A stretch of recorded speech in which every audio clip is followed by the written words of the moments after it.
वक्रतुंड महाकाय सूर्यकोटि समप्रभा निर्विघ्नं कुरु मे देव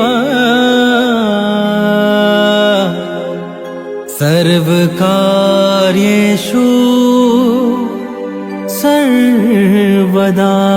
सिया राम जय जय। गुरुर्ब्रह्मा गुरुर्विष्णु गुरुर्देवो महेश्वरः गुरुः साक्षात् परब्रह्म तस्मै श्री गुरवे नमः। यहां पर भी रावण के रूप में समस्या पैदा हो गई, क्योंकि रावण विश्वामित्र से किसी भी मामले में कर नहीं। अगर विश्वामित्र बगैर शरीर बदले 36 से ब्राह्मण बन जाते हैं तो रावण के अंदर भी तप का बल इतना है कि ब्रह्मा जी और शंकर जी को सामने प्रकट करके वरदान मांग लेता है। अगर विश्वामित्र शस्त्रों को जाता है तो रावण भी शस्त्र के ज्ञान में पारंगत है। तो पहली बार उस परसारथी के जीवन में उस सत्य का उदय हुआ जिसकी उसे आवश्यकता थी। पहली बार उसे लगा कि अब पुरुषार्थ से काम नहीं बनेगा, अब तो ईश्वर की आवश्यकता है। तो गाधी तने मन चिंता व्यापी हरि बिन मरहि न निश्चर पापी। जब तो ईश्वर का अवतार संस्कार होना चाहिए, बगैर ईश्वर के अवतार के राष्ट्रों का विनाश नहीं हो सकता है। और आप देखेंगे कि हमारे आपके जीवन में जब यज्ञ करते हैं तो हमारी स्व ताड़ा का आजा करके हमारे युग को विध्वंस कर देते हैं। तात्पर्य क्या है कि यज्ञ की सफलता तब होती है जब यज्ञ को ईश्वर की कृपा से जोड़ दिया जाए। इसलिए यज्ञ के अंत में कहते हैं कि यज्ञ में जो कुछ न्यून अधिक रह गया हो जो प्रभु आपके नाम की कृपा से पूर्ण हो जाए।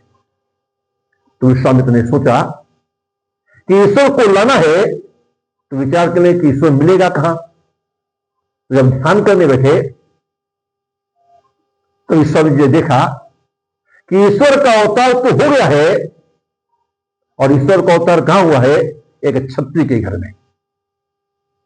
पहली बार विश्वामित्र को जीवन में पश्चाताप हुआ कि प्रभु जी मुझे पता होता कि आप क्षत्रिय के घर में जन्म लेकर आने वाले हैं तो मुझे क्षत्रिय से ब्राह्मण बनने के लिए तप करने की आवश्यकता क्या थी? तप तो होना चाहिए ईश्वर को पाने के लिए। और उस क्षत्रिय घर में अवतार हुआ है जिनके आचार्य गुरुदेव वशिष्ठ है, जिनसे जीवन भर तुम्हारा संघर्ष रहा। अब अपने अहंकार का त्याग करो और उस क्षत्रिय घर में जाओ जहां पर आपके प्रतिद्वंदी वशिष्ठ आचार्य रूप में है। जब तक व्यक्ति अपने मान अपमान की सीमा को ऊपर नहीं उठेगा तब तक कभी वो संसार का दिल का कल्याण नहीं कर सकता है। तो इस समय यह निश्चय कर लिया कि मैं जाऊंगा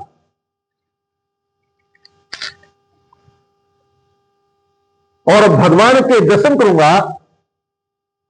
भगवान से जाकर कहूंगा कि प्रभु आप मुझे वन से घर में बुला लिया तो मैं भी आया हूं आपका घर छुड़ाने के लिए।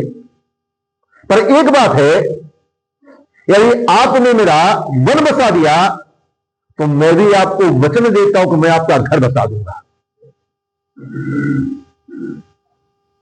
और ये सोचते हुए विश्वामित्र जी अयोध्या की तरफ चले।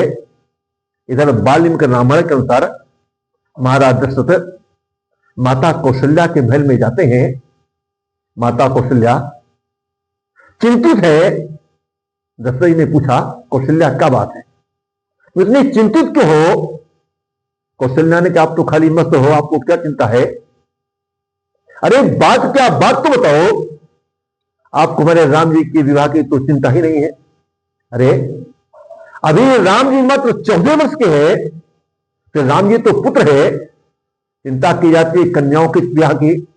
फिर यदि लड़के में कोई कमी हो, कोई दुर्गुण हो, तब तो चिंता की बात है कि विवाह कैसे होगा।